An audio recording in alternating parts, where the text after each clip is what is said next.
Vous êtes sur CCTV français, bonjour à tous, on commence cette édition avec un résumé des paroles de Xi Jinping sur les relations interdétroites. Le président Xi Jinping a déclaré que le développement pacifique des liens transdétroits constituait le souhait commun et la volonté ferme de tout le peuple chinois.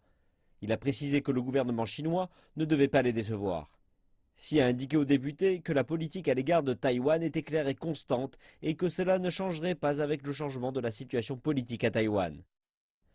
Le président a déclaré que la partie continentale adhérera au consensus de 1992 en tant que fondation politique pour les liens. Xi a précisé que le consensus et ses implications clés sont les prérequis d'une fondation politique commune, tout comme le maintien de bonnes interactions. Le président a déclaré que la partie continentale du pays allait à l'avenir promouvoir la coopération et les échanges dans tous les secteurs, approfondir l'économie et l'intégration sociale et améliorer le sens d'une communauté de destinée commune. Xi a spécifié que le gouvernement central endiguerait de façon ferme toute activité sécessionniste visant à l'indépendance de Taïwan, de quelque forme qu'elle soit, et préserverait la souveraineté et l'intégrité territoriale du pays. Il a déclaré que le gouvernement central n'autoriserait jamais une répétition de la tragédie historique de la sécession nationale. Les membres de la délégation taïwanaise présents de session ont salué les remarques du président Xi Jinping concernant les relations transdétroites. Ils ont indiqué que la déclaration du président faisait part de la détermination à préserver le développement pacifique des relations entre Taïwan et la partie continentale de Chine. Le président a déclaré que nous sommes opposés aux activités sécessionnistes sur l'indépendance de Taïwan sous toutes leurs formes et préserverons la souveraineté et l'intégrité territoriale du pays. Je pense qu'il s'agit là de la ligne de base des relations transdétroites, mais aussi d'un avertissement aux activités sécessionnistes visant à l'indépendance de Taïwan.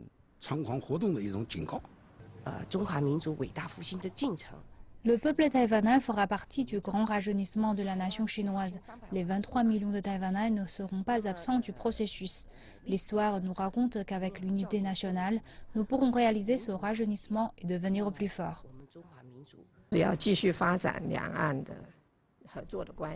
Le président a appelé à de plus grands développements dans les relations transdétroites et aussi sur le plan de la coopération dans différents secteurs.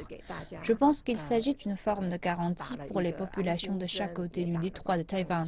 Cela montre que tant que nous joignons nos mains et travaillons ensemble, nous pourrons créer de bonnes perspectives de développement pour notre pays, notre nation et notre peuple. Le Premier ministre chinois s'est joint aux discussions visant à réviser le rapport de travail du gouvernement avec des membres de la délégation du Shantung qui participent à la 4e session de la 12e Assemblée populaire nationale.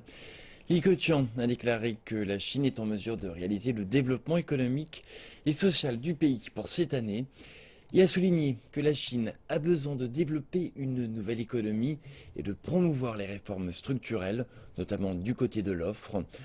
Le Premier ministre a ajouté que la Chine a besoin que la population mette sur pied des entreprises, développe de nouvelles technologies, de nouvelles industries et de nouvelles structures industrielles. Il a aussi rappelé que l'éducation, la santé, le logement, la sécurité sociale et la sécurité alimentaire sont des dossiers de première importance pour les travaux du gouvernement. Selon les propos du directeur de la Commission nationale du développement et de la réforme de Chine, Xu Shaoshi, la réforme structurelle axée sur l'offre sera abordée comme une tendance du développement économique dans le cadre de la nouvelle normalité en Chine.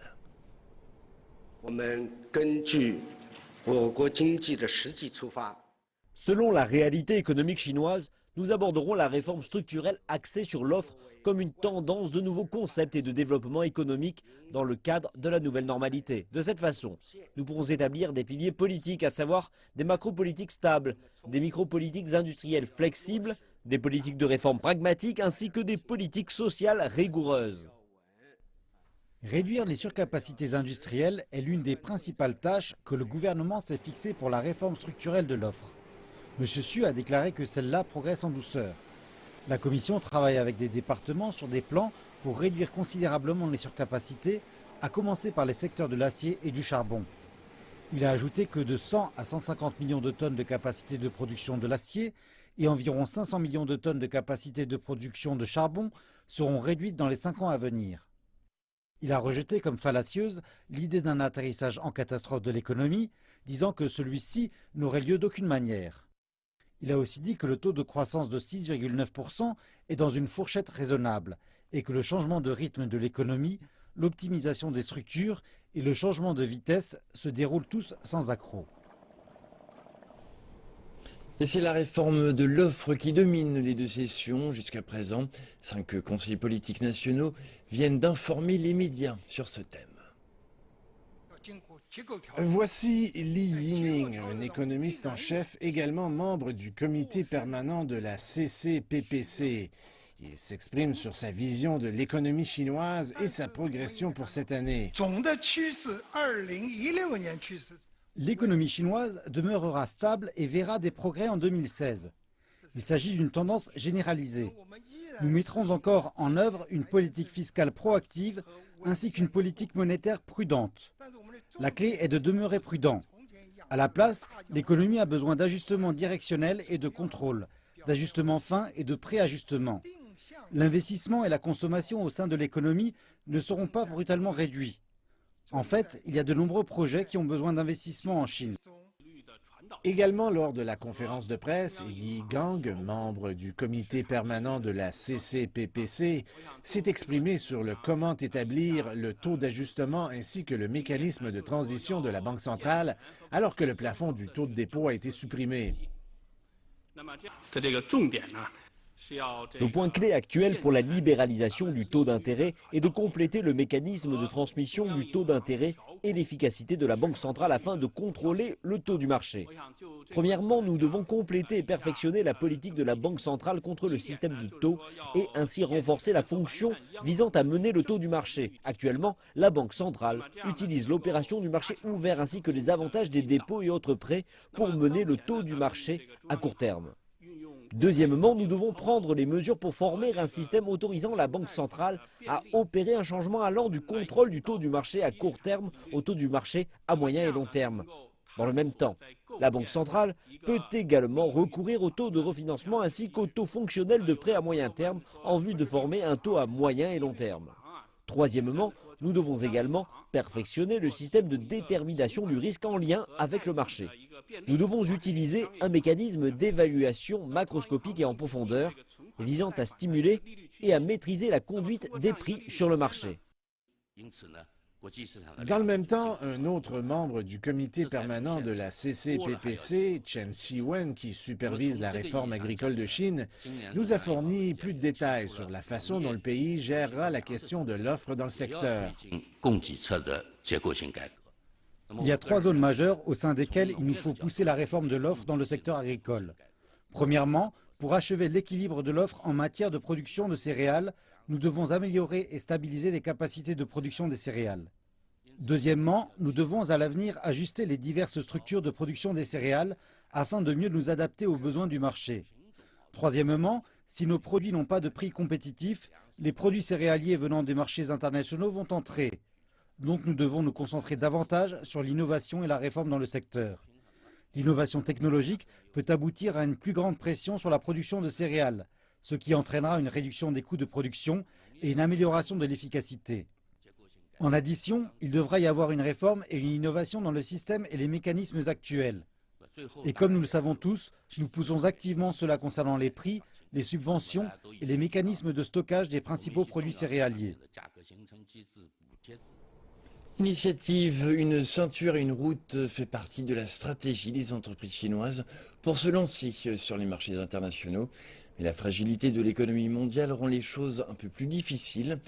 Les membres de la CCPPC suggèrent maintenant au gouvernement central de donner un coup de pouce aux entreprises qui veulent tenter leur chance à l'étranger. Reportage. En 2014, la Chine est devenue un pays exportateur de capital.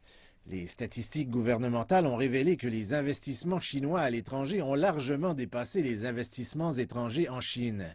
Mais cela ne signifie pas que la Chine est une grande force en termes d'investissements étrangers. Li Dongsheng, le président directeur général du groupe TCL, une des plus grandes entreprises électroniques de Chine, pense que les entreprises chinoises ont beaucoup de chemin à faire pour construire leur marque et améliorer leur influence à l'étranger. C'est une tâche qui se fera sur le long terme et qui demande l'aide du gouvernement. Je suggère que les ministères travaillent de concert avec les associations industrielles pour mieux comprendre nos besoins de développement. Ensemble, ils devraient négocier avec les pays qui font partie de l'initiative Une ceinture et une route, pour que les marchés deviennent plus accessibles aux produits et aux services chinois. Ces propos font écho aux espoirs du premier ministre Li Keqiang qui s'est exprimé sur le sujet alors qu'il visitait des entreprises chinoises lors d'un voyage au Chili l'année dernière. En tant que membre de l'Assemblée populaire nationale, M. Li espère que le gouvernement pourra aider les entreprises lors des étapes initiales de leur expansion internationale. Le lancement des opérations à l'étranger peut parfois être compliqué pour les entreprises chinoises. Donc, les politiques ou le soutien financier des associations gouvernementales ou industrielles deviennent importants dans l'aide aux entreprises chinoises qui tentent de se tailler une place à l'étranger. L'ouverture de l'Assemblée populaire nationale s'est déroulée au Grand Palais du Peuple samedi matin. Après avoir écouté le rapport de travail du gouvernement de cette année, plusieurs diplomates et responsables étrangers ont salué les plans économiques de la Chine. Bon, par rapport à la situation économique actuelle du monde entier, je crois que les chiffres sont très intéressants. Surtout que ce sont des chiffres qui tiennent compte de la situation économique de la population de la Chine. Je crois que ce sont des chiffres qui sont encourageants, surtout à ce moment où tout le monde fait face aux problèmes économiques. C'est la première fois que je participe à la réunion de l'Assemblée populaire nationale et je suis très impressionné par l'honnêteté de la présentation. Les raisons sont très claires et très bien gérées sous ce 13e plan quinquennal. Je pense que la focalisation sur l'amélioration de l'économie pour la prospérité du peuple et de la nation est très claire et que c'est réalisable grâce à la direction stratégique de la Chine, du commandement du président Xi Jinping et du gouvernement chinois. Je pense que c'est très clair et que tous les objectifs pourront être réalisés sous le 13e plan quinquennal.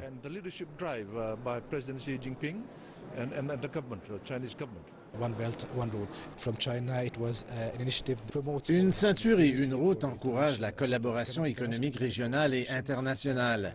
L'Égypte a soutenu cette initiative depuis le début et notre président, lors de ses visites officielles en Chine en 2014 et 2015, a confirmé son soutien au projet. De nombreux accords ont été passés entre l'Égypte et la Chine dans le but de le promouvoir. Le président Xi était au Caire en janvier, une visite historique pour l'Égypte, voire pour le Moyen-Orient. Elle a permis aux deux dirigeants de discuter des progrès obtenus au cours des 2 dernières années depuis la naissance du projet, ainsi que des moyens d'améliorer la coopération bilatérale économique dans le cadre de l'initiative Une ceinture et une route. Nous sommes pleinement engagés dans le projet et espérons que d'autres pays en bénéficieront également.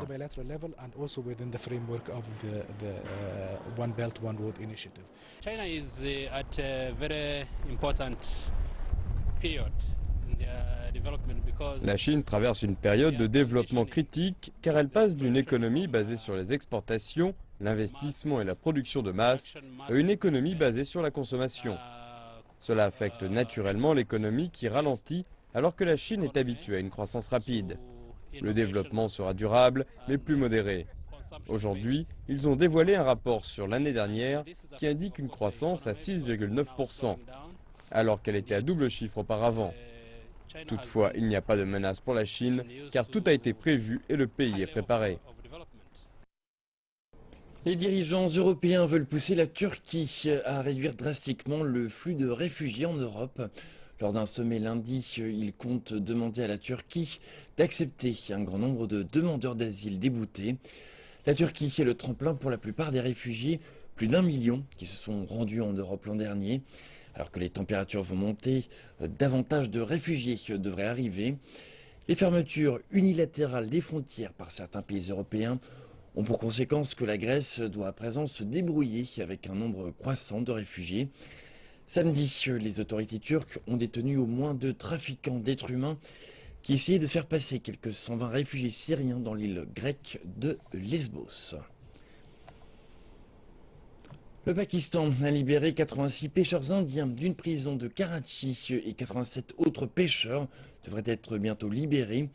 Ils seront conduits jusqu'au poste frontière de Vaga et seront remis lundi aux autorités indiennes.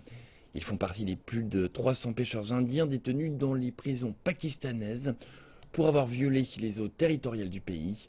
Le Pakistan prévoit de libérer un second groupe de prisonniers dans les prochains jours dans le but d'améliorer ses relations avec l'Inde. Les deux pays arrêtent régulièrement des pêcheurs qui pénètrent dans leurs eaux territoriales respectives. Plus de 400 pêcheurs pakistanais se trouvent ainsi détenus dans les prisons indiennes. Et on passe au Bénin à présent. Le Bénin s'est rendu aux urnes ce dimanche pour élire un successeur au président Thomas Boni Yayi, qui a effectué 2 mandats. Des 33 candidats qui se présentent, le Premier ministre Lionel Zinsou passe pour le favori. Il a promis de restructurer l'économie, de créer plus d'emplois et d'améliorer l'accès au microcrédit. Parmi les autres candidats en tête figure l'homme d'affaires Patrice Talon, qui a promis de réformer le système éducatif, ainsi que Sébastien Ajavon, qui veut réduire le chômage des jeunes. Si aucun candidat ne remporte la majorité absolue au premier tour, les 2 candidats en tête seront en lice pour un deuxième tour 15 jours plus tard. Les Ougandais attendent une décision judiciaire suite au récent scrutin présidentiel. Les candidats de l'opposition ont déclaré que le vote n'avait pas été libre ni équitable et ont lancé une pétition la semaine passée. Désormais, certains Ougandais s'interrogent sur l'indépendance des juridictions dans le pays. Reportage. 2 semaines déjà se sont écoulées depuis la fin du scrutin présidentiel et la vie dans la capitale Kampala semble reprendre son cours normal. Mais sur le plan politique, les réactions sont partagées à la suite d'une pétition déposée devant la Cour suprême cherchant à remettre en cause la victoire du président Yoweri Museveni. Il y a un peu d'espoir sur le plan judiciaire à en juger ce qu'il s'est passé lors des élections de 2006 quand l'opposition avait déposé une pétition similaire et le parti au pouvoir l'avait quand même emportée. Nous n'attendons pas grand-chose. La justice doit faire son travail équitablement. Elle ne doit pas prendre en compte le fait qu'il s'agisse du gouvernement ou de l'opposition, mais tous les Ougandais doivent pouvoir exprimer leurs droits devant la justice. Et pour les partisans du président Museveni, ils espèrent une victoire judiciaire. Comme nous avons remporté les élections, nous remporterons de la même manière une victoire face à cette pétition. Il ne va pas l'emporter car il est l'un de ceux qui désignent les juges. Mais il va l'emporter car tout est très clair quant à sa victoire dans de nombreux quartiers. Cette semaine, le président Museveni a reçu une copie de la pétition des députés représentant Amama Mbabazi, qui est arrivé 3e du scrutin. Et la Cour a débuté ses auditions lundi. Le principal concurrent, Kizza Besigye, qui est arrivé second avec 35% des voix, n'a pas déposé de pétition devant la justice, mais souhaite un audit indépendant. Les observateurs de l'Union africaine ont indiqué que les élections en Ouganda ont été largement pacifiques, mais leurs homologues européens déclarent que les élections ont été menées dans une atmosphère intimidante.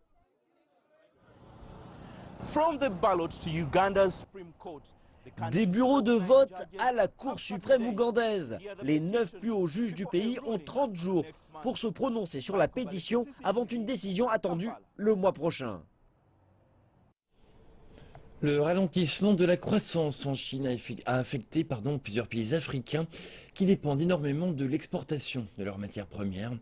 Si l'économie chinoise a stimulé la demande pour les matières premières au cours de ces 15 dernières années, elle est en passe de basculer vers une économie basée sur la consommation.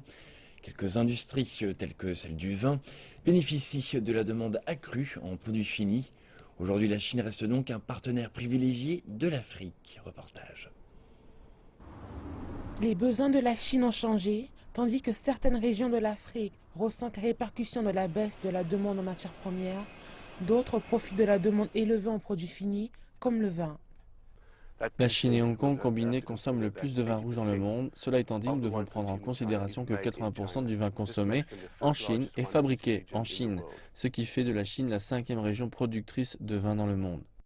La Chine est devenue le 6e plus important marché de vin pour l'Afrique du Sud, avec 11 millions de litres de vin exportés tous les ans. Après 2 ans de diminution des ventes en Chine, les données des douanes montrent une augmentation de près de 33% de vins importés. Les commentateurs industriels voient cela comme un indicateur d'une possible reprise de la croissance rapide que nous avons vue avant la mise en place de mesures d'austérité il y a de cela 18 mois. Avec le ralentissement de la demande de vin de qualité de l'Europe et des États-Unis, les vignerons sud-africains ont réalisé qu'il y avait une opportunité pour des vins à prix modéré en Chine.